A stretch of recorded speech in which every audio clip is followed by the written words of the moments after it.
की बूंद कब मिट जाए रे, होनी अनहोनी हो, होनी अनहोनी कब क्या घट जाए रे, जीवन है पानी की बूंद कब मिट जाए रे, जीवन सब गाएंगे कब मिट जाए रे, होनी अनहोनी हो, होनी अनहोनी कब क्या घट जाए रे, जीवन है पानी की बूंद कब मिट जाए रे, हो जीवन है पानी की बूंद कब मिट जाए रे, साथ निभाएगा बेटा सब गा लो। जीवन के यथार्थ से रूबरू होते हैं, एक दिन आएगा बूढ़ापा या आ गया बूढ़ापा और जीवन की शांति वेला होगी तो हमारी स्थिति क्या होगी।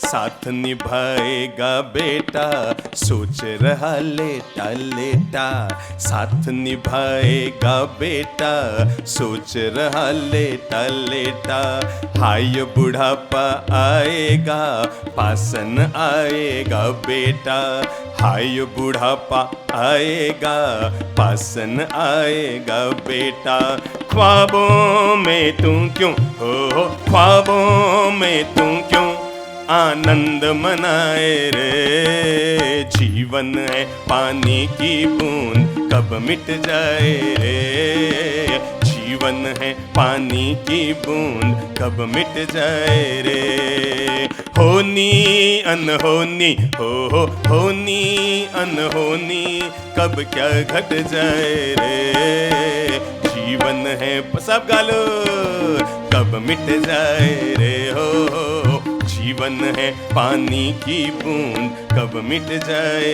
रे, हाथों में लकड़ी थामी, हाथों में लकड़ी थामी और चाल हो गई मस्तानी, हाथों में लकड़ी थामी और चाल हो गई मस्तानी, यम के घर में जाने की जैसे हो मन में ठानी, यम के घर खुद जाने की जैसे हो मन में ठानी, बेटा बहु सोचे हो, बेटा बहु सोचे डोकरो कब मर जाए रे, जीवन है पानी की बूंद कब मिट जाए रे, जीवन है पानी की बूंद कब मिट जाए रे, होनी अनहोनी हो, होनी अनहोनी कब क्या घट जाए रे, जीवन है पानी की बूंद कब मिट जाए, सब गा लो, सबकी मिटनी और सबकी पानी की बूंद का एंड होना है। चारपाई पे लेटा है पासन बेटी बेटा है, चारपाई पे लेटा है पासन बेटी बेटा है, चिल्लाता है पानी दो कोई न पानी देता है, भूखा ही प्यासा हो, भूखा ही प्यासा जीव तो एक मर जाए रे, जीवन है पानी की बूंद कब मिट जाए रे, जीवन है पानी की बूंद कब मिट जाए रे, होनी अनहोनी हो, होनी अनहोनी कब क्या घट जाए रे, जीवन है पानी की बूंद कब मिट जाए रे, हो जीवन है पानी की बूंद कब मिट जाए रे, जिसके लिए कमाता है सब गा लो संगीत जी में, जिसके लिए कमाता है जीवन साथी बताता है, जिसके लिए कमाता है जीवन साथी बताता है, जिसकी चिंता कर कर के अपना चैन गंवाता है, जिसकी चिंता कर कर के अपना चैन गंवा, कौन सा रिश्ता समझ गए, कौन सा रिश्ता, पति पत्नी का रिश्ता, जिसके लिए कमाता है जीवन साथी बताता है, जिसकी चिंता कर कर के अपना चैन गंवाता है। देहरी से बाहर हो, देहरी से बाहर वो साथ न आए रे। जीवन है पानी की बूंद कब मिट जाए रे। जीवन है, आनंद ले लो, सब हाथ खोल लो तबीयत से, जीवन के यथार्थ का आनंद ले लो। जीवन है पानी की बूंद कब मिट जाए रे। जीवन है पानी की बूंद कब मिट जाए रे। सिर पर जिसे बिठाता है, सिर पर जिसे बिठाता है गोदी में भी खिलाता है। सिर पर जिसे बिठाता है गोदी में भी खिलाता है। लाड़ प्यार से पाला है सुख की नींद सुलाता है। लाड़ प्यार से पाला है सुख की नींद सुलाता है। तेरा ही बेटा, याद रखना जिंदगी के यथार्थ को, तेरा ही बेटा हो, तेरा ही बेटा तुझको आग लगाए रे। जीवन है पानी की बूंद कब मिट जाए रे। जीवन है पानी की बूंद कब मिट जाए रे। होनी अनहोनी हो, होनी अनहोनी कब क्या घट जाए रे। जीवन है पानी की बूंद कब मिट जाए रे। जीवन है पानी की बूंद कब मिट जाए रे। होनी अनहोनी हो, होनी अनहोनी कब क्या घट जाए रे। जीवन है पानी की बूंद कब मिट जाए रे। जीवन है, सब गा लो, जीवन है कब मिट जाए। और होनी अनहोनी हो, होनी अनहोनी कब क्या घट जाए रे। जीवन है पानी की बूंद कब मिट जाए। सबके लिए मंगल, प्रेम, दुआएं और शुभकामनाएं। हमारी जिंदगी तो किसी सूर्य की गति की तरह होती है। भोर हुई समझो कि हम मां के पेट में आ गए हैं। सूरज उगा कि समझो कि हम मां के पेट से बाहर आ गए हैं। सुबह के 8-9 बजे हैं कि समझो हम बचपन में जी रहे हैं, और दोपहर हो गई तो समझो हम जवानी में जी रहे हैं। सांझ हो गई तो समझो बूढ़ापे में पांव रख दिया है, और रात हो गई तो समझो कहानी खत्म हो गई है। जिंदगी रोज बरोज किसी सूरज की तरह गति करती रहती है। रोज इंसान का जन्म होता है, रोज इंसान की जवानी आती है, रोज इंसान का मरण होता है, रोज की जिंदगी आदमी चलती रहती है। सच्चाई तो यह है, सूरज सुबह उगता है, सांझ को डूबता है, पर आदमी हर पल पैदा होता है और हर पल मरता है। भीतर जाती हुई श्वास ये हमारा जन्म है, और बाहर आती हुई सांस यही हमारी मृत्यु है। कौन सी भीतर जाती हुई सांस अंतिम सांस बनेगी, और कौन सी बाहर आती हुई सांस अंतिम सांस बनेगी, दुनिया में सांस देने वाले को भी पता नहीं है, सांस लेने वाले को भी पता नहीं है। न मुझे खबर है और न ही आपको खबर है। पर जीवन का यथार्थ यह है कि जहां जहां आदमी की जिंदगी में बचपन होता है वहां वहां जवानी होती है, जहां जहां जवानी होती है वहां वहां बूढ़ापा होता है। पहली बात तो ये अनुरोध कर दूं कि जिंदगी में कभी भी किसी भी आदमी को बूढ़ापे से कतराना नहीं चाहिए, क्योंकि बूढ़ापा हमारे जीवन का अभिशाप नहीं, बूढ़ापा हमारे जीवन का यथार्थ है। बूढ़ापा हमारे जीवन का अभिशाप नहीं, बूढ़ापा तो हमारे अनुभवों की पोटली का यथार्थ जीवन है। वो बूढ़ापा बचपन गुजार दिया आदमी ने ज्ञान को पाने के लिए, जवानी गुजार दी धन और भोगों को भोगने के लिए। इंसान की जिंदगी में एक बूढ़ापा ही तो ऐसा मिलता है जिस बूढ़ापे में आदमी पुण्य का अर्जन कर सकता है।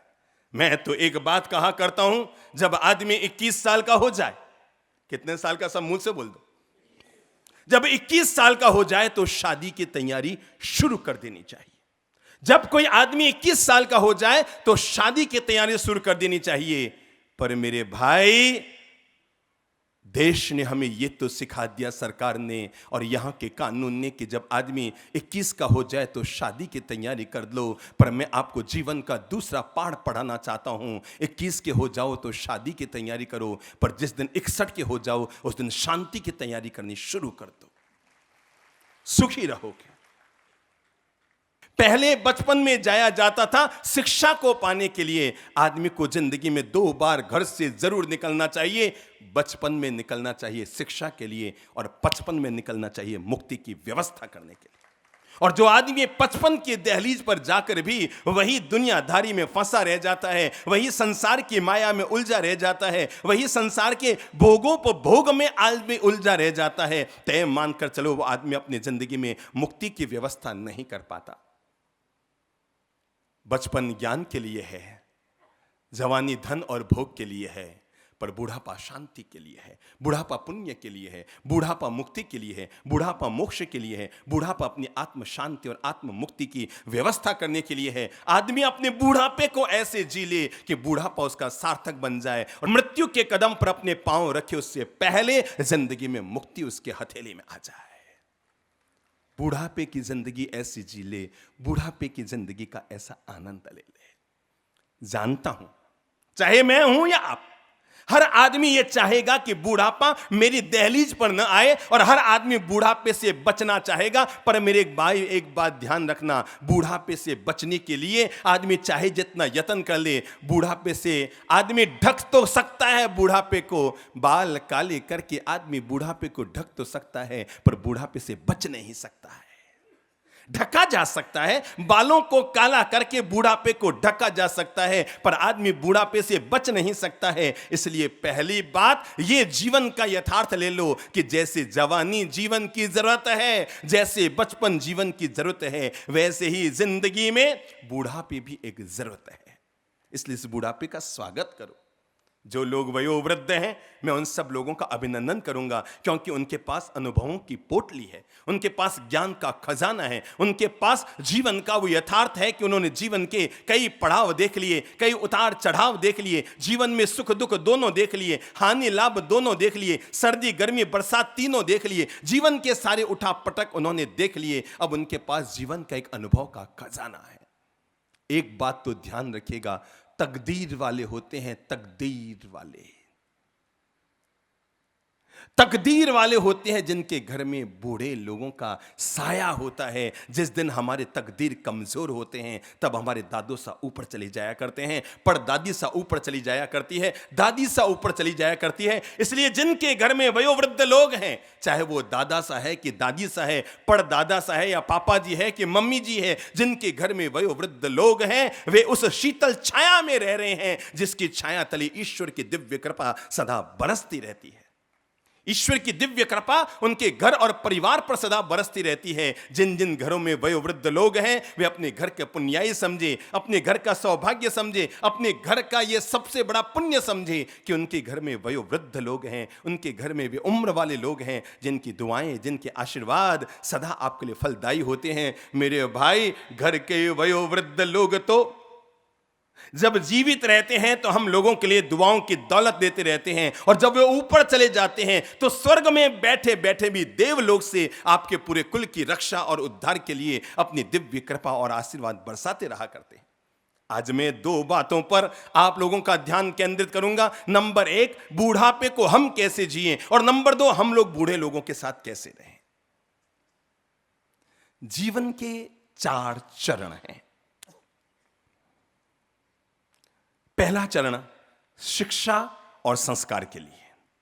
जीवन के 4 चरण हैं। पहला चरण है शिक्षा और संस्कार के लिए। अगर आदमी 25 साल की उम्र के पहले तक है तो हर किसी युवक को अपनी जिंदगी में 2 कार्य के लिए हमेशा सन्नद्ध रहना चाहिए। नंबर 1, जीवन में शिक्षा को हासिल कर लेना चाहिए, क्योंकि बिना शिक्षा के जीवन अंधेरे में होता है। ज्ञानार्जन जरूर बचपन में कर लेना चाहिए। जो व्यक्ति बचपन में अपना ज्ञानार्जन कर लेता है, वो जीवन की नींव को मजबूत कर लेता है। याद रखिएगा, कितना भी खूबसूरत महल क्यों ना हो, वह तभी खड़ा रहेगा जब उसकी नींव मजबूत हो। और हमारी जिंदगी के लिए मजबूती के लिए जरूरी है कि हमारा बचपन मजबूत हो, हमारी नींव मजबूत हो, हमारे पांव मजबूत हो, ताकि हमारी जिंदगी उस पर खड़ी हो सके। जीवन के 4 चरण। पहला चरण शिक्षा और संस्कार के लिए। दूसरा चरण जब शादी हो गई तो संसार के सुख के लिए। चलो हम जीवन को 4 भाग में बांटते हैं, 20-20 साल। पहले 20 साल शिक्षा और संस्कार के लिए, दूसरे 20 साल किसके लिए बोलो तो? संसार के सुखों को जीने के लिए। तीसरा जो जीवन का पड़ाव है, जिसे हम 50 साल के बाद की जिंदगी कहेंगे, वो होती है आदमी के धर्म की आराधना के लिए। और जिंदगी का जो चौथा पड़ाव होता है वो होता है बूढ़ापा, वो है आदमी की शांति और मुक्ति की व्यवस्था करने के लिए। हर आदमी जो जवान है एक बार झांक ले कि कभी मुझे बूढ़ा होना है कि नहीं। तो मैं जो बातें कह रहा हूं वो उसके काम की भी है। हर आदमी जो बूढ़ा हो गया है वो झांक ले अपने भीतर, क्योंकि अब मैं जो बातें कह रहा हूं वो उसके काम की भी है कि बूढ़ापे को आदमी कैसे प्रेम, मिठास और माधुर्य से बढ़ ले, बूढ़ापे को आदमी कैसे प्रेम, शांति और आनंद से बढ़ ले, बूढ़ापे को आदमी कैसे धन्य कर ले। कहते हैं दशरथ, भगवान श्री राम के पिता दशरथ नहा धोकर बाथरूम से निकले। पता है दशरथ के मन में वैराग्य कैसे पैदा हुआ और उन्होंने राम को राजा बनाने का निर्णय कैसे लिया? नहा धोकर बाथरूम से निकले और बाथरूम से निकलते ही आईने के सामने गए तो जाकर देखा उनके सिर का एक बाल सफेद हो गया था। एक यहां सफेद, एक इधर में सफेद हो गया। उनके सिर में 2-3 बाल अचानक उन्हें सफेद नजर आए और जैसे ही सफेद बालों को देखा कि देखते ही दशरथ चौंक गए। ओ, मतलब जीवन का नया पड़ाव शुरू। मेरे सिर का बाल सफेद होने लग गया है, जीवन का नया पड़ाव शुरू। राजमहल में रनिवास में आए और आकर रानियों से कहा बस हो गया, संसार को जीना हो गया, संसार को भोगना हो गया, अब मुझे अपनी मुक्ति की व्यवस्था करनी पड़ेगी, क्योंकि देखो मेरा सिर का बाल सफेद हो गया। अपने सिर के सफेद बाल को देखकर वैराग्यवासित होकर दशरथ ने निर्णय लिया, राम को राजा बनाऊंगा और मैं कल मुक्ति की व्यवस्था के लिए सन्यास के मार्ग पर अपने कदम बढ़ा दूंगा। केश पके तन प्राण थके, अब राग अनुराग को भार उतारो। सफेद बाल हुए दशरथ ने अपने सिर को जब आईने में देखा तो अपने भीतर जो वैराग्य की तरंग उनके भीतर पैदा हुई। केश पके तन प्राण थके, अब राग अनुराग को भार उतारो। देख लो बेटे पांव पे खड़े हो गए हैं, बच्चों की शादी हो गई है, वे अपने काम खुद करने लग गए हैं। वे चाहते भी नहीं हैं कि अब आप उनके व्यवसाय में दखलंदाजी करें। वे बहुएं घर का खाना भी बनाना सीख गई है, सारा खाना भी बना रही है। आपके धन को सुरक्षित रख सकें इतने आपके बेटे समझदार भी हो गए हैं। आप 80 साल के हो गए, बेटा 55 साल का हो गया, अभी तक भी आपको अपना बेटा छोटा टाबर ही लगता है और आपको लगता है अभी भी इसका ध्यान रखना पड़ेगा। सोचो, सोच कर सोचो, जवानी दुनिया के नाम कर दी, बुढ़ापा भी अगर दुनिया के नाम करते रहोगे तो अपने जीवन की व्यवस्था कैसे करोगे? जिंदगी बड़ी गजब की होती है मेरे भाई, जिंदगी बड़ी गजब की होती है। शरीर शमशान में चला जाता है, बेटे को बहुएं ले जाती है, बेटियों को जवाएं ले जाते हैं, अंततः जीव अकेला का अकेला रहता है। और जो व्यक्ति इस बोध को प्राप्त कर लेता है वो जीवन का मार्ग पा लेता है। केस पके तन प्राण थके, केस पके तन प्राण थके, अब राग अनुराग को भार उतारो। मोह महामद पान कियो, अब आत्म ज्ञान को अमृत धारो। ये जो मैं गीत गुनगुना रहा हूं ये उन लोगों के लिए है जिनके बाल सफेद हो गए हैं। एक बार टटोल लो, एक बार टटोल लो, एक बार टटोल लो। दशरथ के 4 बाल सफेद हुए थे, आपके सारे बाल सफेद हो रहे हैं। अब इस गीत को भीतर उतरने दो। केश पके तन प्राण थके, अब राग अनुराग को भार उतारो। मोह महा मद पान कियो, अब आत्म ज्ञान को अमृत धारो। जीवन के अंतिम अध्याय में त्याग करो और दीक्षा धारो। सफेद बाल वालों, हाँ भंवर जी, ओम जी, सब लोग आवाज तक आ रहे हो। पुत्र को सौंप के राज और पाट, किस पके तन प्राण थके, अब राग अनुराग को भार उतारो। मोह माह मद पान कियो, अब आत्म ज्ञान को अमृत धारो। जीवन के अंतिम अध्याय में त्याग करो और दीक्षा धारो। पुत्र को सौंप के राज और पाट, करो व्रत आपणो जन्म सुधारो। करो व्रत आपणो जन्म सुधारो।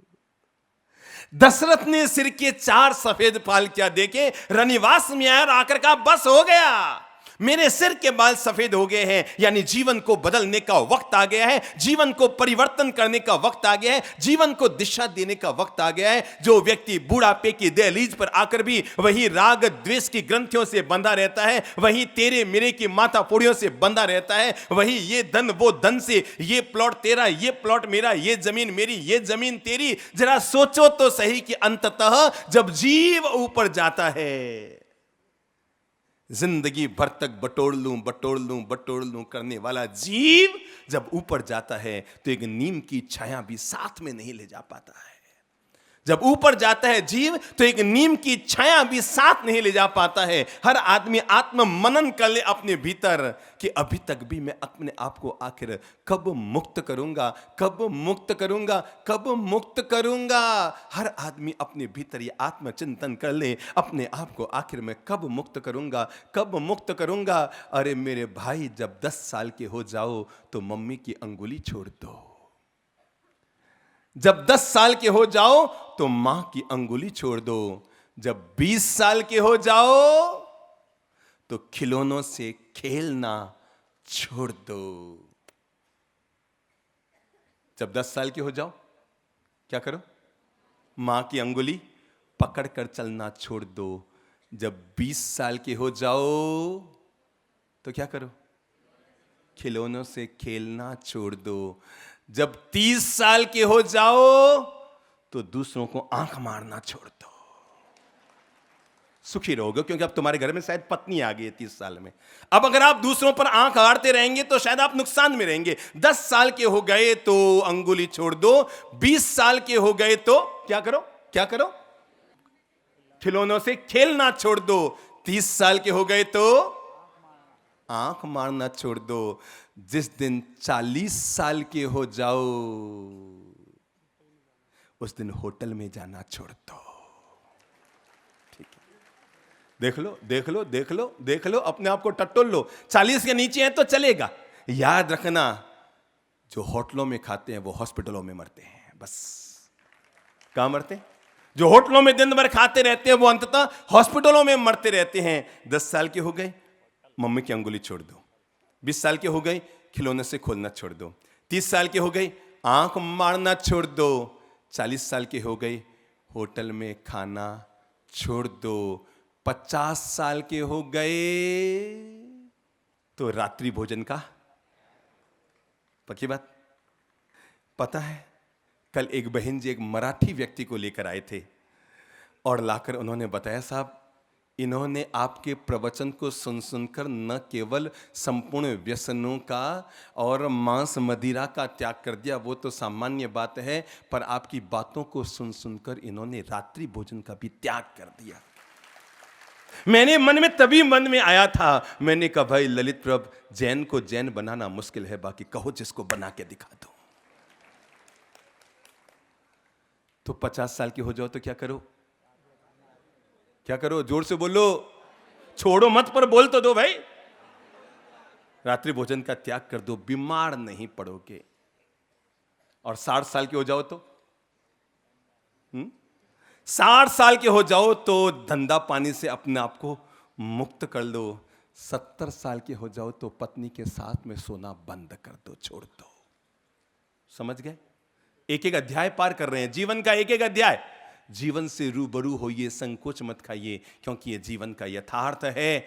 जब 60 साल के हो जाओ तो गरिष्ठ खाना खाना छोड़ दो। जब 70 साल के हो जाओ तो पत्नी के साथ सोना छोड़ दो। जब 80 साल के हो जाओ तो घर की माथा फोड़ियाँ, छाती कुट्टा हो हल्ला, चीखना चिल्लाना, तेरी मेरी छोड़ दो। जब 90 साल के हो जाओ तो घर में दादागिरी करना बंद कर दो। और जब 100 साल के हो जाओ तो प्लीज ये शरीर छोड़ो और ऊपर विदा हो जाओ।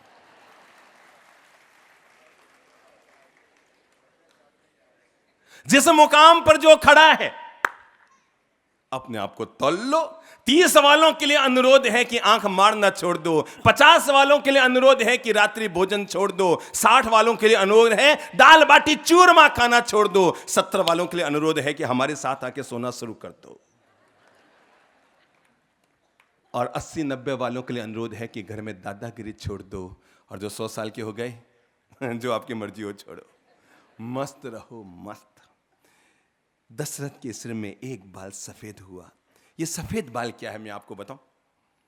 जब अपन खाना खाने बैठते हैं ना, मुझे इधर का तो नहीं पता, उधर का बता रहा हूं। अब ये इधर उधर क्या होता है ये मुझे नहीं पता, पर उधर में जो लोग खाना खाते हैं ना, पहले मिठाई खाते हैं, मिठाई के बाद थोड़ी कचौली पकौड़ी नमकीन आती है, उसके बाद पूरी सब्जी आती है, थाली में सबसे एंड में क्या आता है?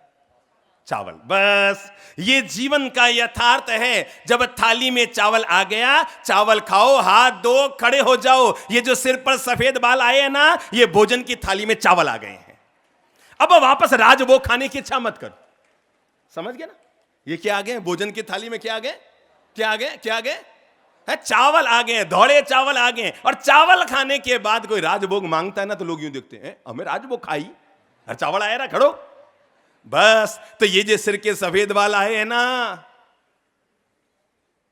ये जो सिर के सफेद बाल आए हैं ना, धौड़ों को काले करते रहना, पर केवल इतना सा ध्यान, इतना सा विवेक अपनी जिंदगी में जरूर रखना कि ये सफेद बाल मुक्ति के परिचायक हैं। ये सफेद बाल ये कहते हैं अब तुम सफेद कपड़े पहनने शुरू कर दो। Okay okay okay. ये सफेद बाल क्या कह रहे हैं? क्या कह रहे हैं विलास बाबू? क्या कह रहे हैं?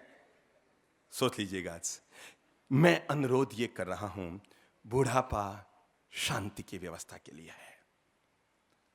नंबर 1, जिनके घर में बड़े बुजुर्ग हैं उनको मैं सीख देना चाहूंगा, वो अपने बड़े बुजुर्गों की भरपूर सेवा करें। पहली सीख उनको देना चाहूंगा, क्योंकि उनकी तकदीर तेज है कि उनके घर में वयोवृद्ध लोग हैं। उनकी सेवा शुश्रूषा का बिल्कुल ख्याल रखें। एक बार हाथ खड़ा करेंगे वे लोग जिनके घर में बूढ़े दादा दादी हैं। इतने लोग हैं जिनके घर में बूढ़े दादा दादी, मम्मी पापा, कोई भी बूढ़ा महिला या बूढ़ी पुरुष है जिनके घर में वे लोग हाथ खड़ा करो। कौन कौन है? क्या वे एक पल के लिए अपनी जगह पे खड़े होंगे? जिनके घर में वयोवृद्ध लोग हैं, चाहे वो दादा हो, दादी हो, मम्मी हो, पापा हो, बहुत सुंदर। आप सब के घर में कोई न कोई वयोवृद्ध व्यक्ति है। मैं सबसे पहले आप लोगों का अभिनंदन करता हूं। आप बड़े पुण्यशाली लोग हैं जिनके घर में वयोवृद्ध लोग हैं, क्योंकि बूढ़ा पेड़ फल तो नहीं देता पर छाया जरूर देता है। और किस्मत वाले होते हैं वे लोग कि जिनके घर में बड़े बुजुर्गों के साया होती है। और ये तो कोई हमसे पूछे कि हमारे वयोवृद्ध माता पिता संत बने और जब वो दुनिया से चले गए तो हमने जीवन में क्या खोया। सच्चाई तो यह है, बड़े बुजुर्ग वो होते हैं जिनके आशीर्वाद के तले, जिनकी दुआओं के तले, जिनके अनुशासन के तले, जिनकी व्यवस्थाओं के तले आज मैं अपने जीवन को सही तरीके से जी सकता है। और जिस दिन घर में नजर रखने वाले बड़े बुजुर्ग चले जाते हैं तो पांचों बेटे अपने अपने मते जीने लग जाते हैं, सारी बहुएं अपने अपने मते जीने लग जाती हैं। एक घर में बड़ा होता है तो पूरे घर को अनुशासन में बांध कर रख सकता है।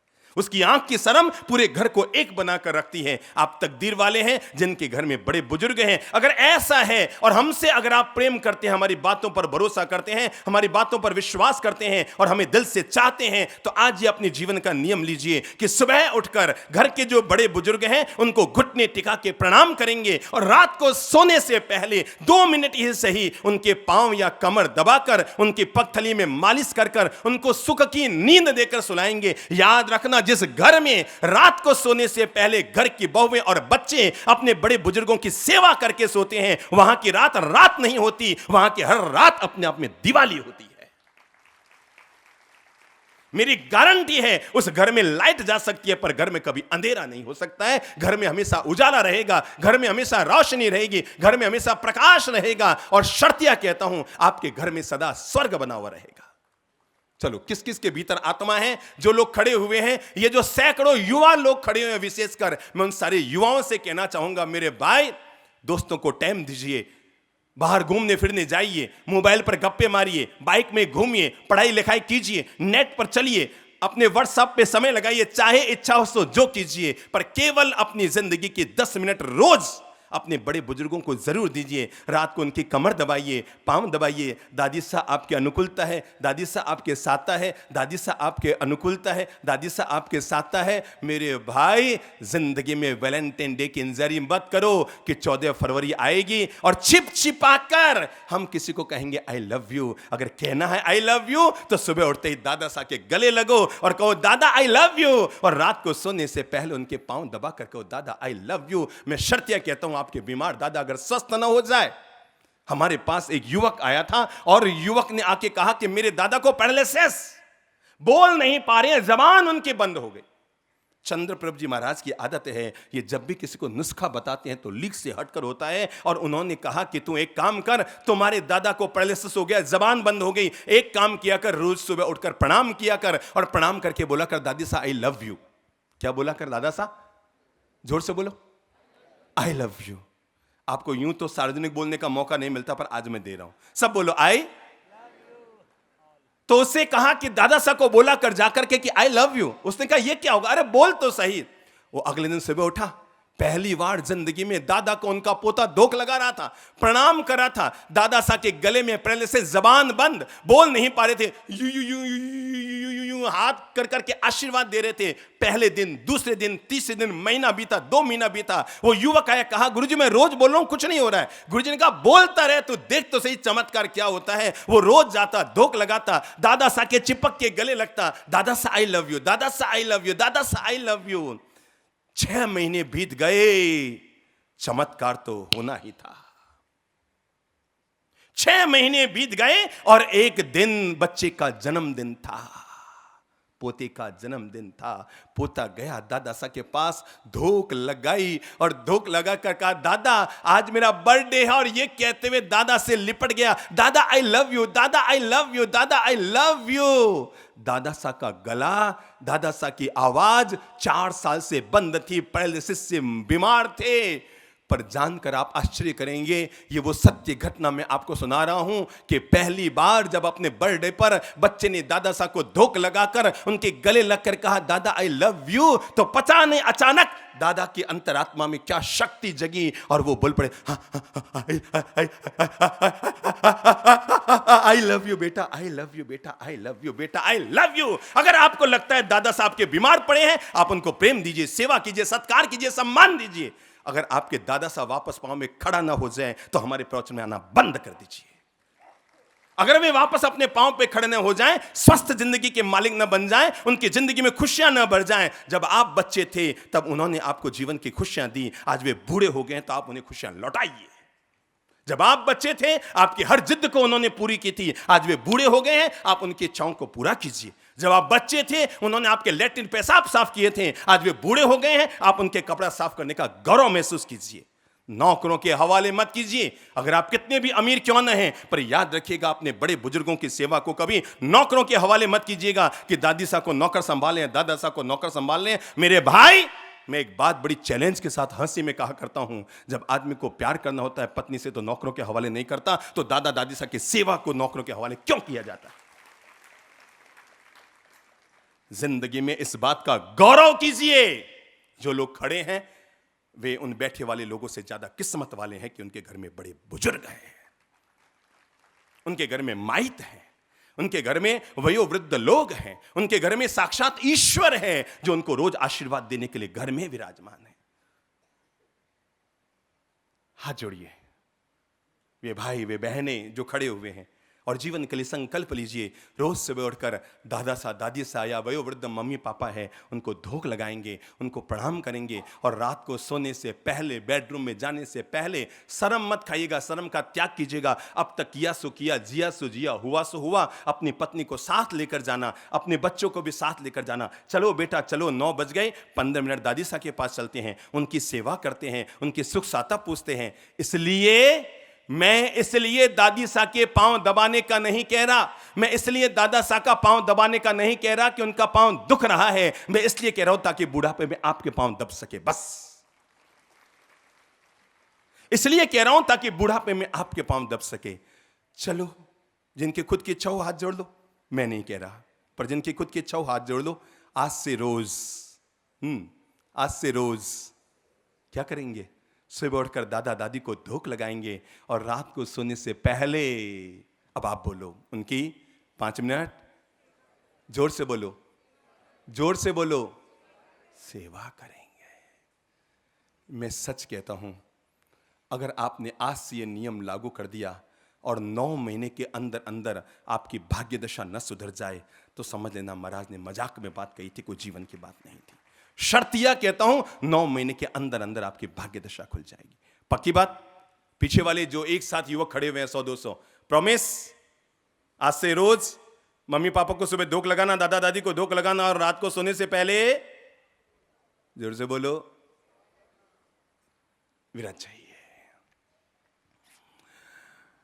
एक महिला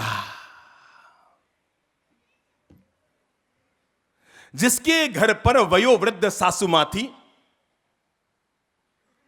बेटा भी डॉक्टर, बहू भी डॉक्टर। ध्यान से सुनिएगा घटना को। यह वाकया जो हमारे आंखों के सामने गुजरा वो मैं आपको बता रहा हूं। बहू भी डॉक्टर, बेटा भी डॉक्टर। पति तो उसका तभी चला गया था जब बेटा केवल 4 साल का था। अपना प्लॉट बेचा, मकान बेचा, अपनी चैन सोने की बेची, यहां तक कि अपने हाथ की चूड़ियां भी बेच दी थी और अपने बच्चे को पाल पोस कर बड़ा कर लिया था। बेटा डॉक्टर बन गया। मां के अरमान थे इसकी पढ़ी लिखी बहू लाऊं, तो डॉक्टर के साथ उसकी शादी भी हो गई। बहू घर में आ गई, 2-3 साल न बीते होंगे, मां जी के कभी लारें टपकती, कभी कपड़े गंदे हो जाते, कभी कुछ होने लग गया, बूढ़ापा करीब आने लग गया। तो पत्नी ने एक दिन अपने पति से कहा कि क्यों ना मम्मी जी को अपन शहर में जो आस्था वृद्धाश्रम खोला है वहां पर लेकर चलते हैं, वहां ये इनका मन भी लगा रहेगा। दिन भर ये घर में अकेली रहती है, इनका मन नहीं लगता होगा, अपन वहां ले जाएं। एक दिन बेटे ने कहा, मम्मी मैं आपको अपना घर लेके चलता हूं।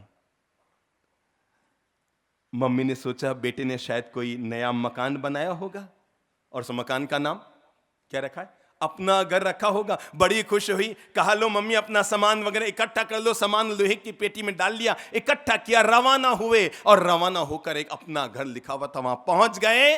अंदर गए तो बूढ़े बूढ़ियों को देखकर जिंदगी में अब तक न करते 100 बार वृद्धाश्रमों में जाने का काम पड़ा है। पर मैंने देखा है वृद्धाश्रमों में मजदूरों के माँ बाप कम मिलते हैं। किसी इंजीनियर के, किसी डॉक्टर के, किसी वकील के, किसी पढ़े लिखे आदमी के, पैसे वाले लोगों के माँ बाप वहां पर ज्यादा नजर आ जाया करते हैं। किसी को पूछता ना आपका बेटा कैसा, कोई कहता है डॉक्टर है, कोई कहता है इंजीनियर है, कोई कहता है ये है। क्योंकि कम पढ़े लिखों के आंख के शर्म होती है, इज्जत का हवाला होता है, माँ बाप को निकलने नहीं देते। पढ़े लिखों को लगता है दुनिया में इज्जत होती क्या है।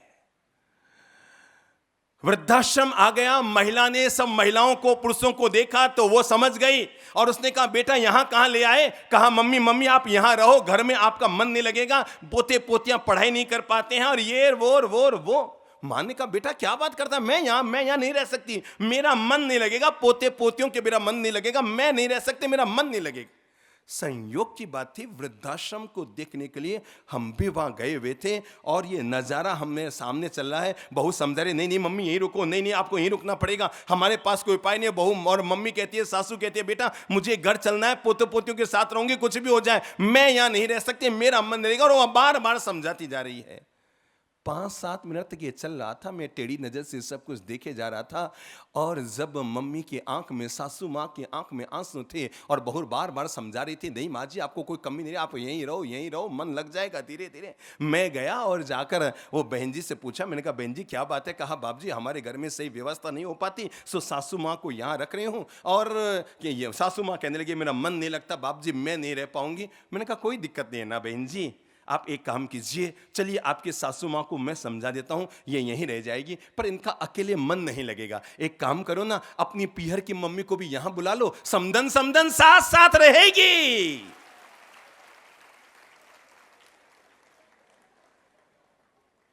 समदन समदन साथ साथ रहेगी, और जिसका मन नहीं लग रहा है एक दूसरे से मन को बहलाती रहेगी। बहू के पास सासू माँ को वापस घर ले जाने के अलावा कोई रास्ता नहीं था। मेरे भाई, जिंदगी के लिए पहला यथार्थ तो यह समझ लीजिए कि आप तकदीर वाले हैं, जिनके घर में बड़े बुजुर्गों का साया है, इसलिए उनकी सेवा करने को अपने जीवन का सौभाग्य मानिए। जो बोएगा वही पाएगा, तेरा किया आगे आएगा। अरे सुख दुख है क्या फल कर्मों का, जैसी करनी वैसी भरणी, जैसी करनी वैसी भरणी। सबसे बड़ी पूजा है माता पिता की सेवा, किस्मत वालों को ही मिलता है ये मेवा। सबसे बड़ी पूजा है माता पिता की सेवा, किस्मत वालों को ही मिलता है ये मेवा। हाथ से अपने खो मत देना, मौका ये खिदमत का है। हाथ से अपने खो मत देना, मौका है खिदमत का। जन्नत का दर खुल जाएगा, तेरा किया आगे आएगा। सुख दुख है क्या फल कर्मों का, जैसी करनी वैसी भरणी। चाहे न पूजे मूरत, चाहे न तीरथ जाए, मात पिता के तन में सारे देव समाए। चाहे न पूजे तीरथ, चाहे न मंदिर जाए, मात पिता के तन में सारे देव समाए। अरे तू इनका दिल खुश रखे तो ईश्वर खुश हो जाए। किसका दिल? किसका दिल? हर इंसान जो अपनी मां के पेट से पैदा हुआ है और जो अपने पिता की संतान है, वो अपने जेहन में इन शब्दों को उतरने दीजिएगा। तू इनका दिल खुश रखे तो कौन खुश होगा? कौन खुश होगा? कौन खुश होगा? अगर इनका मन दुखी है, बूढ़े माँ बाप घर में दुखी है, उनका कहना नहीं मान रहे, उनकी अवहेलना कर रहे हो, उनके मन को पीड़ित कर रहे हो, उनके मन को अशांत कर रहे हो, तो याद रखना दुनिया में कोई भगवान ऐसा नहीं है जो आपकी पूजा को स्वीकार कर ले। तू इनका दिल खुश रखे तो ईश्वर खुश हो जाए। भगवान तुझको मिल जाएगा, तेरा किया आगे आएगा। अरे सुख दुख है क्या फल कर्मों का, जैसी करनी। केवल इतना सा संकल्प ले लो, हमारे घर में जो दादा दादी हैं, बड़े बुजुर्ग हैं, हम उनके बुढ़ापे को सुखमय बना देंगे। आखिर कैसे जिए अपनी बुढ़ापे की जिंदगी? अब मैं जो बातें कहूंगा वो आपके काम की है, बूढ़ों के काम की है, जवान के काम की है, मेरे काम की है, आपके काम की है, सबके काम की है। पहली बात, बुढ़ापे को कभी भी निरर्थक न समझें, इसे सार्थक किया जा सकता है।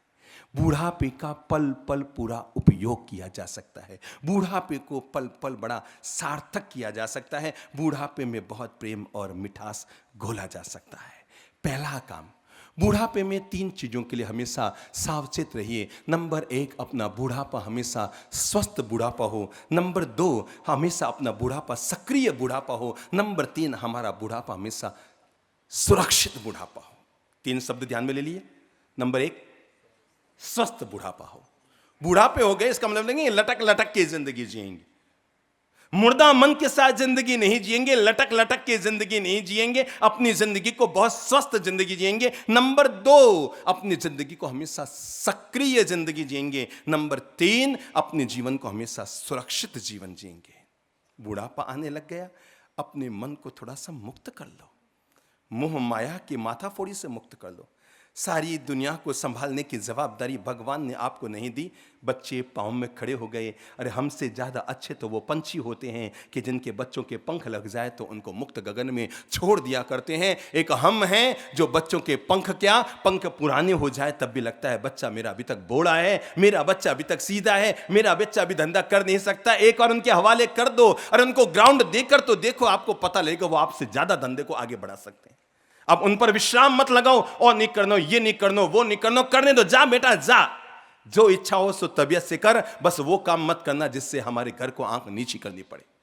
अपने बच्चों पर, अपने बेटियों पर, अपने बेटों पर पूरा भरोसा करो और उन्हें कहो बेटा जा, आराम से जा, पढ़ाई कर, लिखाई कर, आगे बढ़, बस जीवन में इतना जरूर ध्यान रखना, ऐसा कोई काम मत करना जिससे हमारी आंख नीची हो जाए। अपने आप को मुंह माया से, माथा फोड़ियों से मुक्त कर लो। मैं एक घर में गया, मैंने देखा एक बूढ़ी माँ जी झाड़ू के तिनकों को इकट्ठा कर रही थी, इधर से एक तिनका, उधर से तिनका इकट्ठा कर करके डोरी से बांध रही थी। मैंने कहा माँ जी क्या कर रहे हो? कहा बाप जी बहुए बिल्कुल ध्यान रखते, कैसे झाड़ू निकालते, तिनके तिनके बिखर गए। मुझे मन में लगा इस बड़ी माँ जी को कौन बताए, झाड़ू के तिनकों को तो इकट्ठा कर रही है और जिंदगी बिखरती जा रही है, इसे पता ही नहीं है। जिंदगी हमारी बिखरती जा रही है, पाई पाई के लोभों में हम फंसे रहते हैं, पाई पाई की माथाफोड़ी में हम फंसे रहते हैं, पाई पाई के सिरपच्चे में हम फंसे रहते हैं। जिंदगी में स्वर्ग घोलने के लिए, बुढ़ापे को मिठास से जीने के लिए पहला काम कीजिए और वो है ज्यादा टोका टोकी की आदत बंद कर दीजिए घर में। आप बहुत सुखी रहेंगे। दुनिया में कोई भी बहू और कोई भी बच्चे अपने दादा दादी माँ बाप से अलग होना नहीं चाहते। क्यों जी, मैं सच बोल रहा हूं? चाहते हैं कि नहीं चाहते? नहीं चाहते। कोई भी बहू अपनी सासू मां से अलग होना नहीं चाहती। आप में कोई सास बहू पास में बैठी है? यहां पर कोई है सास बहू का जोड़ा है जो आगे बैठा हो? कोई पास में है? कहीं है? कोई बैठा है? कोई आगे में बैठा है? फटाक से खड़े होइए। हाँ, सास बहू का जोड़ा, फटाक से खड़े होइए, खड़े होइए, खड़े होइए। हाँ, पहले सासू मां को दो। आपकी जब शादी हुई तो शादी के समय आपके मम्मी पापा ने पीहर से विदा होते समय आपको क्या कहा था?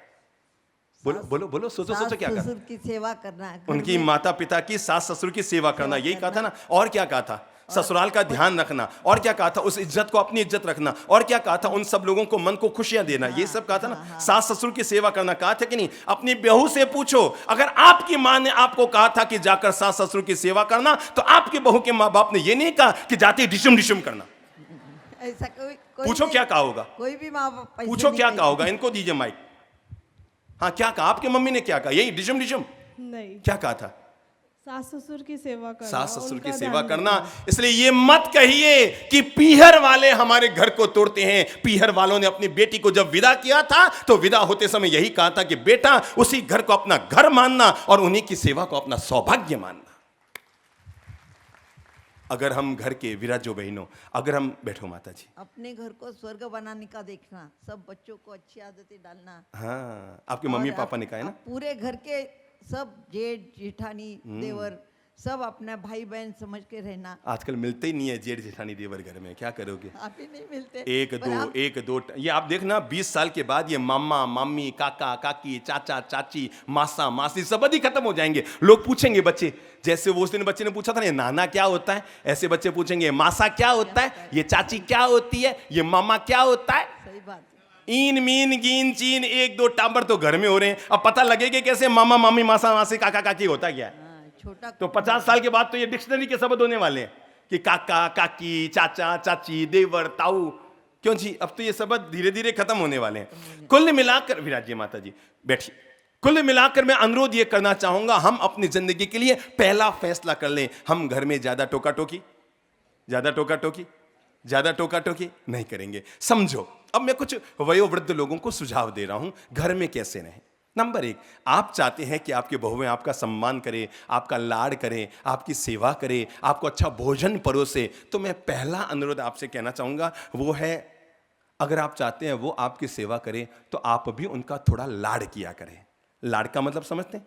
लाड का मतलब बोलो तो है, उनको कुछ प्यार दिया करें। कभी कभी 6 महीने में एक बार अपनी बहू को ले जाकर एक अच्छी साड़ी दिया करो। ले बेटा, मैं तेरे लिए बर्थडे पर साड़ी लेकर आया हूं। केवल ऑर्डर ही मत दे, अगर यूं कर यूं नहीं करियो। अरे कभी कभी ऑर्डर के साथ कभी कभी तोहफा भी दिया करो और ले जाकर अपनी बहू रानी को 700 रुपए की एक साड़ी देकर देखो। चमत्कार देखना। कल आपने जब खाना खाया था ना, तो ठंडे रोटी और 2 सब्जी और ठंडी दाल कटोरी में आई थी। आज जब घर जाओ ना, तो जाते समय साड़ी का मार्केट किधर है, एक 500 रुपया खर्च करना, 600 रुपये की एक अच्छी सी साड़ी लेकर के घर लेके जाना और ले जाकर कहना, ले बेटा आज पता नहीं सुबह सुबह इच्छा हो गई कि तेरे लिए एक साड़ी लेकर आऊं, ले बेटा ले तेरे लिए एक साड़ी लेकर आया हूं। और जैसे आप उसे साड़ी देंगे ना, कल देखेंगे फुल के गर्मा गर्म आ रहे हैं, दाल गर्मा गर्म आ रही है, दही की कटोरी आ रही है, पापड़ की चूरी आ रही है, सारा बर्ताव बदल जाएगा, क्योंकि आपने भी वापस लाड करना शुरू कर दिया। नंबर 2, घर में ज्यादा टोका टोकी मत कीजिए। ध्यान रखिए, घर में ज्यादा टोका टोकी करते हैं तो हमारा बुढ़ापे की घर की जो व्यवस्थाएं होती है वो प्रभावित होती है, असामंजस्य होता है। ज्यादा सलाहें मत दो। 7 बार सलाह मांगे ना तो अपने बेटे को सलाह दो। कितनी बार? हाँ बेटा बताऊंगा, हाँ बेटा बताऊंगा। ज्यादा सलाहें मत दो। हाँ बेटा कर ना कर।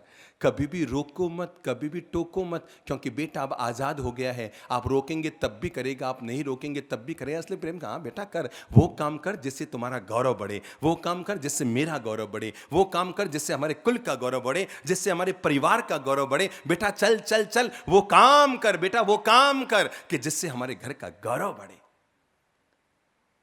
समझ लो, आप चाहते हैं आपकी बहू सर ढककर बैठे, ठीक?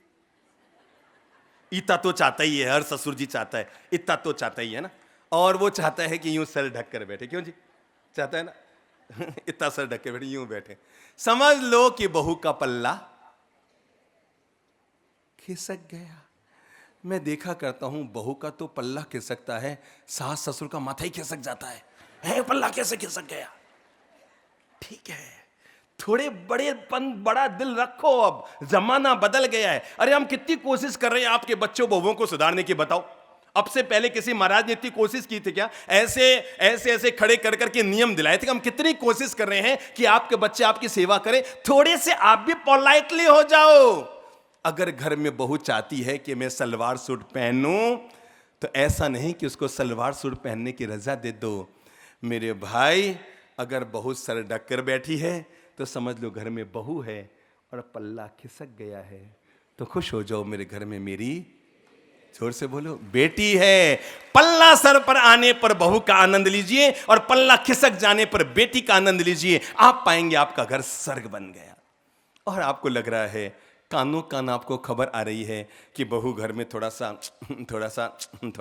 सलवार सूट पहनना चाह रही है।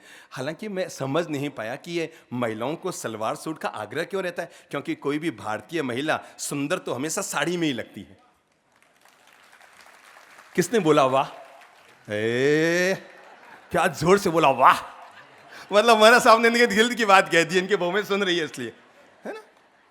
महिलाएं सुंदर तो एक बात तो तय है, महिलाएं सुंदर तो साड़ी में लगती है। ये तो आप मेरी बात को पक्का मान के चलिएगा। और नहीं हो तो अपने 2 फोटो खिंचवा लीजिएगा, हैं? 2 फोटो, एक साड़ी वाला फोटो और एक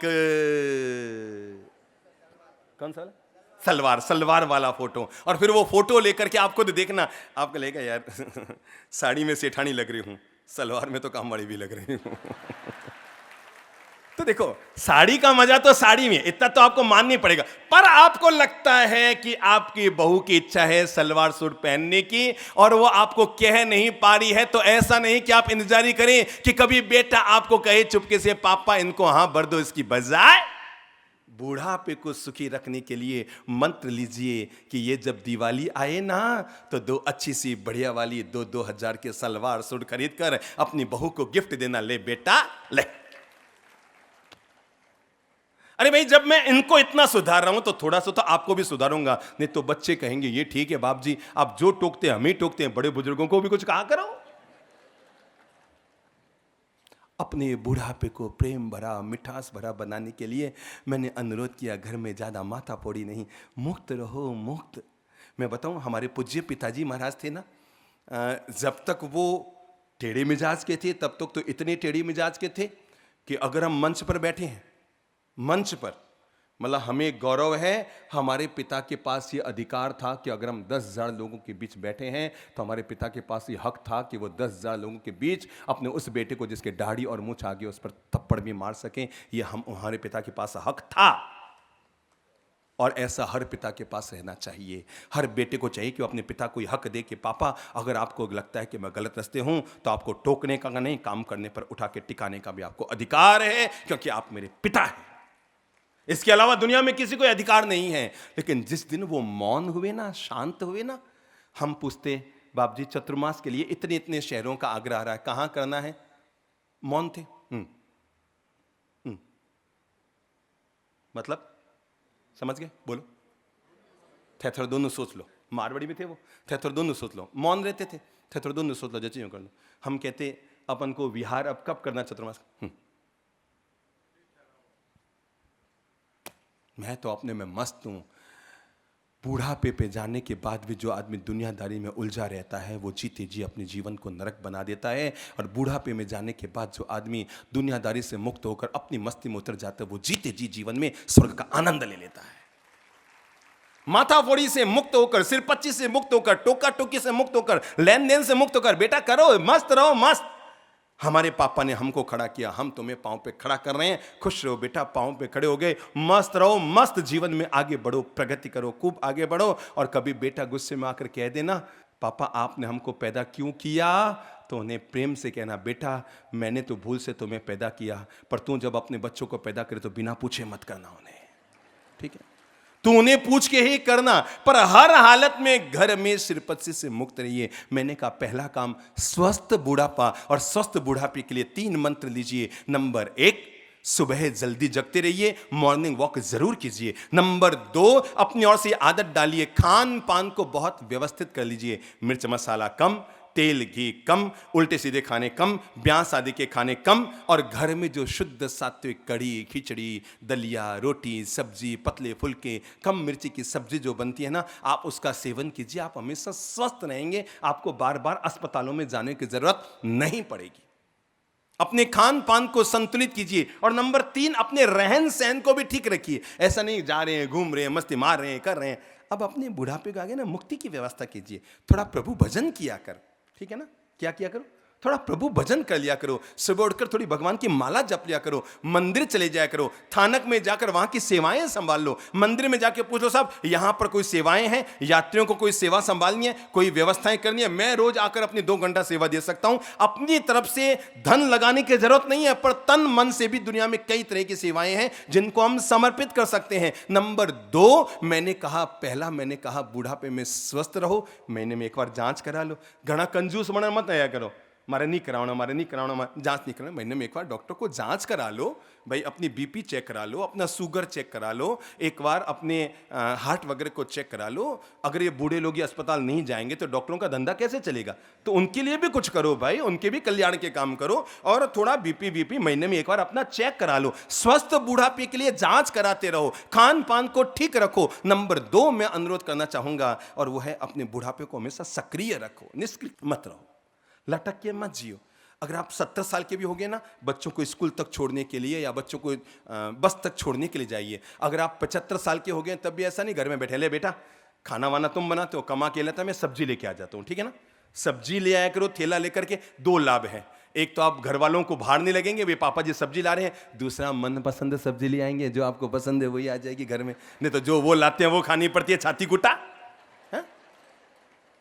तो कह दो भाई सब्जियां वब्जियां मैं लाऊंगा, तो आप अपने मन पसंद जो आपको सब्जी भाती है, तुरई वगैरह है और परवल वगैरह और भिंडी वगैरह है, और यही सब लौकी वौकी में माथाफोड़ी मत करते रहना क्या पूरा सस्ती सब्जी लावनी, बढ़िया से बढ़िया चीज खाओ। करोगे क्या पैसे का? छोड़ के जाओगे, बच्चे लड़ेंगे। पूत सपूत तो क्यों धन संचय, पूत कपूत तो क्यों धन संचय। तेरा बेटा अगर सपूत है तो धन संचय मत कर, वो खुद कमाएगा और आगे बढ़ जाएगा। और कपूत है तो भूल चूक कर मत कर, क्योंकि उस पैसे से तेरे नाम को बदनाम करेगा। बिल्कुल अच्छी से अच्छी चीज खाइए, बढ़िया चीज खाइए। बूढ़े लोगों सबसे ज्यादा मैंने जो देखा है, कंजूसी की थोड़ी सी आदत पड़ जाती है। मारा यो नहीं करना, नहीं मारा तो नहीं नहाना, मारा तो नहीं लाना, मेरे तो नहीं करना। करो, आप भी खर्चा करो, आप भी पैसे का उपयोग करो, आप भी दान करो। जो आपके पास धन है ना, ऐसा नहीं केवल 2 बच्चों को दे दें। अगर 2 बच्चों को दिया तो केवल 2 बच्चे याद रखेंगे, और शहर के नाम किया तो पूरी दुनिया आपको याद रखेगी। तो अपने धन के हिस्सेदारी करो कि 2 हिस्सा बच्चों के लिए, तीसरा हिस्सा कोई करना, तीसरा हिस्सा क्या करना है? ऊपर वाले के नाम, परमार्थ, जीव दया के नाम, ताकि ऊपर जब जाओ ना तो ऊपर वाले के सामने मुंह दिखाने के काबिल रहो। हाँ मैं कुछ करके आया हूं, अपनी मुक्ति की व्यवस्था, अपने अगले जन्म की व्यवस्था इसी जन्म में कर लो। जवानी है इस जन्म की व्यवस्था के लिए, और बुढ़ापा है अगले जन्म की व्यवस्था के लिए। जवानी में धन इसलिए कमा रहे हैं ताकि इस जन्म की व्यवस्था कर ले, और बूढ़ापे में धन का सदुपयोग इसलिए कर रहे हैं ताकि अगले जन्म की व्यवस्था कर ले। ज्यादा कंजूसी वंजूसी में मत रहा करो। एक बार क्या हुआ, जोधपुर में एक मेहता जी हैं, संबोधि धाम से जुड़े हुए हैं, वो नाकोड़ा आए थे। पूज्य पिताजी महाराज के साथ मैं नाकोड़ा में था, तब चंद्रप्रभु जी महाराज कुछ दिन के लिए जोधपुर में थे। तो वो आए हमसे मिलने के लिए, जनवरी का महीना था, तो 12 साढ़े 12 बज गए। मैंने कहा दादाजी, पति पत्नी दोनों आए थे, बूढ़े थे, मतलब कितने थे, वो जो पीछे बैठे ना उनसे भी ज़्यादा बूढ़े थे, तो बूढ़े थे और आके बैठे, हमसे परिचित थे। 11:30 12 बज गए, तो मैंने कहा दादाजी जाओ भोजन करियो, ठंडो समय। नहीं बाप जी, नहीं बाप जी, अठे ही मंगाला। मैं कहा दादाजी बड़े गरम गरम खाओ ला, यहाँ आएगा तब तक सब ठंडा हो जाएगा, वहाँ जाओ भोजनशाला में गरम गरम। नहीं बाप जी, अठे ही मंगा लो। मैं कहा ठीक है भाई, अठे ही मंगा लो। ये तो मुझे बाद में पता लगा कि वहाँ जाएंगे तो 2 टिकट लगेगी, यहाँ 1 टिकट में दोनों का काम निपट जाएगा। हाँ, ये तो मुझे बाद में धीरे धीरे, मैं क्या थोड़ा बोला हूँ तो धीरे धीरे हर चीज़ को समझ तो जाता हूँ अंततः। तो बाद में मुझे पता लगा कि ये दादाजी इसलिए नहीं जा रहे हैं ताकि यहाँ एक ही थाली में काम निपट जाएगा, और वहाँ जाएंगे तो 2 टिकट का पैसा लगेगा, यहाँ आएगा तो एक क्या, मरा साहब के नाम पर फ्री में थाली खाई आ जाएगी। थाली आ गई, बिल्कुल पास में कमरा था। मैंने कहा दादाजी भोजन कर लो, मेहता जी भोजन कर लो। अभी वो संबोधि धाम में आते हैं खूब। मैंने कहा दादाजी भोजन कर लो। हाँ, अंदर गए, खाना खाने बैठ गए। पत्नी बाहर बैठी थी, तेज ठंड थी बिल्कुल। नाकोड़ा में जनवरी फरवरी में बहुत तेज ठंड पड़ती है, बिल्कुल रूह कांपने लग जाती है। तो मैंने माँ से कहा, मैंने कहा माँ सा आप भी जाओ, माँ ने भोजन रोक लो। नहीं बाप जी, ए जिमे तो मैं जिमूँ। नहीं कहा, मेरी माँ से आप जिम लो। कहने बाप जी ये जिमेंगे फिर। मैं कहा माँ सा ठंड का मौसम है, रोटियां कड़क हो जाएगी, खा पाओगे नहीं, जिम लो माँ सा, जिम लो। कि नहीं ए जिमे तो मैं जिमूँ। मैंने 5 बार कहा, तो मैंने कहा यार माजरा क्या है, ए जी में तो मैं जिमूँ, ए जी में तो मैं जिमूँ, ए जी में तो मैं जिमूँ। वो बाहर निकल कर आए। मैंने कहा दादाजी इनको भी साथ में बैठा लेते, यार अकेले खा गए, सब रोटी ठंडी हो गई, अपनी धर्मपत्नी को साथ बैठा ले गए। बाप जी हम दोनों हमेशा अलग अलग ही खाते हैं, कोई एक पहले खाता है, कोई एक बाद में खाता है। मैंने कहा क्यों, कि हम दोनों एक ही बत्तीसी से काम चलाते हैं। कंजूसी की हद होती है यार, कि वो जिम में अपनी बत्तीसी धोके दिए तो फिर मैं लगाती हूँ। और आज भी सच्चाई तो ये है, आज भी पूरे संबोधि धाम में लोग उनको जानते हैं और कहते भी आप बैठो, वे जिम ना हो पचे जिमी जो, वो आज भी वैसे ही जिमते हैं। बुढ़ापे में भी खर्चा करो। अरे आपकी बहुओं को पता नहीं है, वो 1 मिनट में 10-10 हजार की साड़ी लेते हैं, आप 2-2 रुपए के लिए रो रहे हैं। कैसे बताऊं मैं आपको, हैं?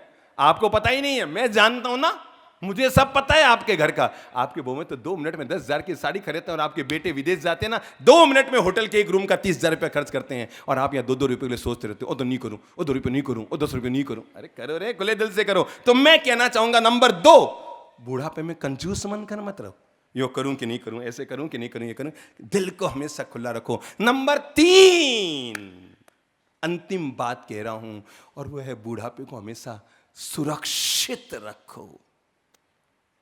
हरि भजन किया करो, प्रभु भजन किया करो, बैठकर थोड़ा ईश्वर का नाम लिया करो, बुढ़ापे में आत्म मुक्ति की व्यवस्था किया करो, मंदिर में जाकर 15 मिनट प्रभु का भजन कर लिया करो। घर में बैठे बैठे यूं ही गप्पे मारते रहते हो, और बहुएं सोचती रहती है कब दादा साहब बाहर जाए, कब दादा साहब बाहर जाए, कब दादा साहब बाहर जाए। थोड़ी अपनी बहुओं को खुशी दो, 3 घंटा के लिए दिन में बाहर भी निकलो, ताकि घर में थोड़ी खुशी बनकर आए। अब वो भी थोड़ी स्वतंत्र आज़ादी की जिंदगी जी सके। अब आप दिन भर घर में बैठे और उनको दिन भर घूंटा ही काटना है, अब करेंगे क्या? थोड़े बाहर निकलो, मंदिर जाओ, थानक जाओ, उपासना में जाओ, गति मुक्ति की व्यवस्था करो, और अपने बुढ़ापे को सुरक्षित रखो। बच्चों को सारा धन मत देना। हुण लियो हैंग, अमीर लोगों आगे बैठा जी का हुनरा कान खोलने। बच्चों को सारा धन के मारे बैठे ने सब दियो दियो दियो नहीं। अपनी अंटी में भी अपने लिए, अपनी पत्नी के लिए, अपने बुढ़ापे में अगर आपको 50,000 का दान करना हो, तो सामने वाले को ये ना कहना पड़े, थोड़ा बेटे ने पूछ बताऊं, प्यारे पुत्रों आज ही जाकर अपने मम्मी पापा से कह देना कि पिताश्री, मम्मी जी, आपको जब भी दान करना हो आप प्रेम से कीजिएगा। हमारे घर में ये परंपरा मत डालिए कि दान करना हो तो बच्चों को पूछना पड़े। ठीक है ना? अगर आपको दान करना हो, आज ही ये बच्चों अपने अपने मम्मी पापा से अनुरोध कर देना, महावीर जी आज ही जाने माँ ने कह दीजिए कि माँ थाने अगर 51,000 दान करना हो तो टाप रहना, पूछने जरूरत करने की जरूरत है। और वे करे तो को नहीं मालूम है, थाने भी अभी पण कह दीजिए। बड़े बुजुर्ग करते नहीं है, मुझे पता है, उनसे नहीं निकलते हैं, मुझे सब पता है। बड़े बुजुर्गों से 1000 रुपया भी खर्च करने में पता नहीं उनके हाथ से निकलता ही नहीं है। करेंगे क्या? उनको पूछो, बच्चों के लिए इकट्ठा कर रहे हैं, हमारे नाती वास्ते 2.5 लाख करिए, हमारे पोते वास्ते 5 लाख करिए, हमारे पोते वास्ते, करोगे क्या? उपयोग करो। तो अपने माता पिता से कह दो, दादा दादी से कह दो कि आप खूब किया करो, 51,000 1,00,000 चला के दे दो, लो माँ 1,00,000 है, धर्म में लगा दीजिए, ठीक है ना। आप जितना कमाते हैं उसका एक अंश दादी सा को दे दो, दादी सा लो धर्म में लगा दीजिए, भगवान के नाम लगा दीजिए। और जो बड़े बुजुर्ग हैं कहूँगा, अपनी स्वयं की निधि खुद के लिए, बच्चों पे खूब भरोसा करो, पर अंधे धृतराष्ट्र मत बनो। अपने स्वयं की व्यवस्था के लिए जागरूक रहो। अपनी बात एक बड़ी मस्त कहानी के साथ पूरी कर रहा हूं, घटना के साथ। और घटना इतनी है, एक बूढ़ी माजी घर में थी, कड़क कड़क फुलके बहुएं ला के देती, ठंडी ठंडी दाल बहुएं ला के देती, ठंडी चाय हो जाती ला के देती। बेचारी माँ जी इतनी दुखी हो गई, रोज कह के हार गई। बच्चों को कहो तो बच्चे सुनते नहीं, और बहुओं को कहो तो बहुएं ध्यान देवे नहीं। एक दिन वो हमारे पास आई, मैंने कहा ना चंद्रप्रभु जी महाराज तो हमेशा नए नए नुस्खे बताते हैं। तो हमारे पास आई, आकर कहा बाप जी कोई बताऊं, मारी बहुआरियाँ एड़ी है, बाप जी कोई बताऊं एड़ी है, सुखरी रोटी नहीं देवे, लुक्की रोटी देवे, अभी ठंडी ठंडी देवे, दाल भी ठंडी ठंडी देवे, और चाय तो बिल्कुल ठंडी हो जाए तो देती है। 3 बार आवाज लगाऊं चाय चाय चाय तो आती। तो हमने कहा माँ जी एक काम करो, आप 10 दिन के लिए हमारी यहीं रुक जाओ। हाँ बाप जी रुक रही, रुक जाओ, हाँ बाप जी रुक रही, रुक जाओ। तो जाके कह के आ जाओ कि मैं अपने पीहर जा रही हूँ, वहां कह के आ जाओ बच्चों को कि अपने पीहर जा रही हूँ बहुओं को, और आप हमारे यहाँ आ जाओ। वो गई घर और जाके कह दिया मैं तो पीहर जा रही हूँ। बहुएं खुश हो गई, चलो छाती कुटा खत्म है, माथा फोड़ी खत्म, सिर पच्ची खत्म, बहुएं खुश हो गई। माँ जी हमारे पास आ गए। अब वो 10 दिन बीत गए, कहा बाप जी अब तो जाना पड़ेगा घर पे, मेरा घर तो। बड़े बुजुर्गों के क्या होता है, घर के लोग सेवा करे ना करे पर उनसे घर छूटता नहीं है। कभी किसी को कह दूं भाई ठीक है छोड़ के आ जाओ, चलो संबोधि धाम आ जाओ, कहते हैं बाप जी मारो बेटो हमारा हाथ उठावे, बहुआरी मारे दिन भर चिल्लावे। तो मैं कहता हूँ भाई ठीक है उनके साथ नहीं पड़ती, संबोधि धाम पधारो, हम आपको माता पिता मानकर सेवा करेंगे।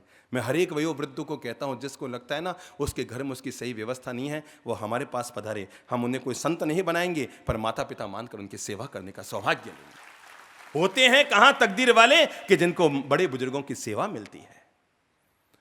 तो बाप जी मैंने घरे जावणो, तो हमने क्या किया, उनको एक बड़ी सी लोहे की पेटी दी, इतनी बड़ी, उसमें खूब सारे बड़े बड़े इतने इतने पत्थर और इतने इतने खूब सारे, हमारे पास जितने सारे अखबार थे ना, सारे अखबार और बचे हुए जितने वहाँ पर अखबार थे, ईंट के टुकड़े थे खूब मंदिर में, वो अटरम पटरम है, 2-4 कार्टून के टुकड़े वुकड़े सब उसमें भर दिए, और इतना मोटा ताला लगा दिया। कितना मोटा, इतना मोटा, मेरा हाथ दिख रहा है पीछे तक, मतलब 7 इंच का मोटा ताला लगा दिया। और ताला लगाकर चाबी माँ जी के यहाँ पर टांग दी, इधर इतनी बड़ी चाबी है, 5 इंच की चाबी माँ जी के यहाँ टांग दी। मैंने कहा माँ जी तांगे में बैठो घर जाओ। अब माँ जी घर गई, लोहे की पुरानी पेटी थी और भारी भारी पत्थर भरे थे, हमने उसमें अखबार भरे थे, भारी भारी पेटी थी।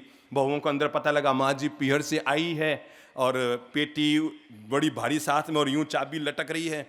बहुओं को लगा जरूर माँ जी के पीर वालों को कोई दबा हुआ माल मिला है और उनको दिया है। आज तक तो पीर से कुछ नहीं, भारी भारी पेटी है, बड़ा माल आया, कोई सोना चांदी आया है। माँ जी ने भी लाकर अपनी पेटी बिल्कुल हमारे कहे अनुसार पलंग के नीचे डाल दी। चाबी यूं बाहर टांगी हुई थी, चाबी यूं बाहर टांगी हुई थी, चाबी यहाँ टंगी हुई थी, और माँ जी ने पेटी नीचे रख दी। अगले दिन चमत्कार होना ही था, बहुओं को पता था इसमें जोरदार माल आया है। इसमें क्या आया, जोरदार माल आया है, जोरदार पीर से कोई बड़ा माल लेकर आई है मम्मी जी दादी सा, और ये अब अपने हिस्से आने। और कल सुबह सुबह तो अगले दिन सुबह सुबह गर्मा गर्म चाय, 11 बजते नरम नरम फुलके, दाल चावल, 3 तरह की सब्जियां, कोई बहू दोपहर में कॉफ़ी ला रही है, कोई कोल्ड कॉफ़ी ला रही है, कोई आइसक्रीम ला रही है। रात को बहुओं में होड़ लगी है, पाँव दबाने की, कमर दबाने की, पेटी सबको नजर आ रही है, पेटी, और पेटी के ऊपर लटकती हुई है 5 इंच की चाबी। और वो सोचे अरे भाई ललित प्रभु जी चंद्र प्रभु जी कोई चमत्कार करिए रहो, हमारा तो कोई सेवा हो रही है, गजब सेवा हो रही है। एक दिन आई चलती चलती हमारे बाप जी कोई गजब करिए रहो, हमारा तो क्या गजब सेवा हो रही है, बहुएं पाँव दबा रही है, कमर दबा रही है, ये दबा रही है। अरे कल तक गला दबाने वाली बहुएं आज पगथली में मालिश कर रही है। मजा आ रहा है गुरुजी, बहुत ही मजा आ गया गुरुजी, बहुत ही मजा आ गया। एक दिन माझी कहीं ऊपर गई रही, एक दिन माँ जी का स्वर्गवास हो गया। अब दाह संस्कार तो सब भूल गए, वो पेटी और वो चाबी, वो बहू के मेरी, वो बहू के मेरी, वो बहू के। रात को सोते सोते जब माँ जी के पांव दबा रहे, कहा था ये पेटी तेरी है, और बेटे ने कहा चुप रह रे, मुझे कल दोपहर में मम्मी जेठानी के ना, कल मैं खाना खिला रही थी, मेरी माँ ने कहा था, दादी सा ने, ये पेटी तेरी, और आपस में घर में बेटों मेरे बउओं में वो कहे पेटी मेरी, वो कहे पेटी मेरी, वो कहे पेटी मेरी। और हमें पता लगा माँ जी का स्वर्गवास हुआ तो हमें पता ही था कि घर में झगड़ा शुरू हुआ होगा पेटी का। संयोग से हम घर में घुसे और देखा तीनों भाई पेटी मेरी, और वो क्या मुझे मम्मी ने कहा, बहू क्या मुझे मम्मी ने कहा, सब आपस में पेटी पेटी पेटी पेटी चल रही थी। हम घर में पहुंचे, सक पका गए। हाँ बाप जी आया, बाप जी आया, बाप जी आया, बाप जी। दादी सा ऊपर गया रहा और झट से कार का गियर उन्होंने चेंज किया, थोड़ा सा चेहरा, बाप जी। लोग बड़े, मैंने सुना है गिरगिट रंग बदलता है? सुना है ना आप लोगों ने, गिरगिट रंग बदलता है। कितने बदलता है? अच्छा कितना बदला है? कितना बदला है? गिरगिट कितने रंग बदलते हैं? आपको मैं बताऊं, मैंने गिरगिट को रंग बदलते हुए देखा हुआ है। मैं क्या बचपन में पढ़ाई लिखाई नहीं करता था तो मुझे शास्त्रों का ज्ञान कम है, ये अटरम पटरम ज्ञान खूब है मुझे। कोई बात, गिरगिटों का ज्ञान है कि गिरगिट कैसे होते हैं। और मैंने आदमियों में तो इतने गिरगिट देखे हैं, पूछो ही मत। वो वाले गिरगिट कम देखे मैंने, ये वाले जो दुनिया में जीते ना, वो वाले गिरगिट बहुत देखे मैंने। आपने कभी किसी गिरगिट को रंग बदलते देखा है? मैंने देखा है। आपको बताऊं, जैसे गिरगिट जहां जाता है ना, जाते ही रंग नहीं बदलता है, लगभग 5-7 मिनट लगते हैं उसको अपना रंग परिवर्तन करने में। धीरे धीरे धीरे धीरे पूंछ से रंग शुरू होता है बदलना और अंतिम मुंह तक आता है, धीरे धीरे उसका रंग बदल जाता है। धीरे धीरे धीरे धीरे धीरे धीरे जैसे धूप धीरे धीरे आगे बढ़ते हैं ना, रंग धीरे धीरे आगे बढ़ता है और 5 मिनट रंग बदलता है। पर आपको मैं खास बात बताऊं, गिरगिट को रंग बदलने में 10 मिनट लगता है, आदमी को अपना रंग बदलने में 10 सेकंड नहीं लगते। Care change. और इधर तो मुस्कुरा रहा था, इधर चेहरा लटका। और हम गए तो लड़ रहे थे। जैसे हम अंदर पहुंचे, वो शोक चेहरे पर, माँ जी गया, बाप जी दादी सा गया, बाप जी दादी सा गया। ठीक है, हमने कहा करो रे दाह संस्कार के तैयार। तो बड़े बेटे ने कहा बाप जी एक दिक्कत हो गई है, दादी सा की पीहर से कोई बड़ी पेटी माल की आई है, अब ये हमारे सब में हो गया कि इसका माल, आप बस कह दो ये माल किसका होगा। मैंने कहा एक काम करो ना, पहले इस पेटी को खोलो तो सही, उसके बाद निर्णय करते हैं माल किसका होगा। पेटी को खोला गया, बड़ी मुश्किल से सरसों का तेल डाल डाल के, पुरानी चाबी थी हमारे लगाई हुई थी, सरसों का तेल डाल डाल के चाबी को खोला गया, ताले को खोला गया। ताला खोला तो सब लोगों ने एक साथ बचीड़ मारा अपने सिर पर। यो कोई ईंट चूने पत्थर अखबार हमारे मुंह से तभी निकल पड़ा, जो बोएगा वही पाएगा, तेरा किया आगे आएगा, सुख दुख है क्या फल कर्मों का, जैसी करनी वैसी भरनी, जैसी करनी वैसी। खड़े हो जाइए।